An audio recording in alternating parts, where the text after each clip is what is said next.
শ্রাবণ মাস তো পড়েই গেছে এবং এটা ছিল বিয়ের পর আমার প্রথম শ্রাবণ মাসের প্রথম সোমবার। আমি এটা করেছিলাম বাপের বাড়িতে, কারণ আমার মায়ের শরীরটা হঠাৎ খারাপ হয়ে যাওয়ার জন্য আমি বাপের বাড়ি চলে গেছিলাম। বিয়ের আগে যে শিব মন্দির আমি পুজো করে এসেছি, বিয়ের পরেও হয়তো আমি সেখানেই করব, সেটাই হয়তো বাবার ইচ্ছা ছিল। যাই হোক, মায়ের শরীরটা খারাপ থাকার জন্য সমস্ত পুজোর দিকের কাজ আমি গুছিয়ে নিয়েছিলাম। তারপর বেলার দিকে আমি আর মা জল ঢালতে গেছিলাম।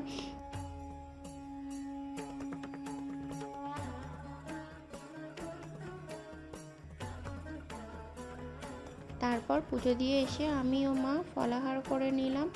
তারপর এরকম নিয়ম আছে যে যেটাই খাও না কেন তার আগে ঠাকুরের জন্য তুলে রাখতে হয়, এবং খাওয়ার পর আমি ও মা সেই ঠাকুরকে নিবেদন করা প্রসাদ গঙ্গায় ভাসিয়ে দিয়ে এলাম।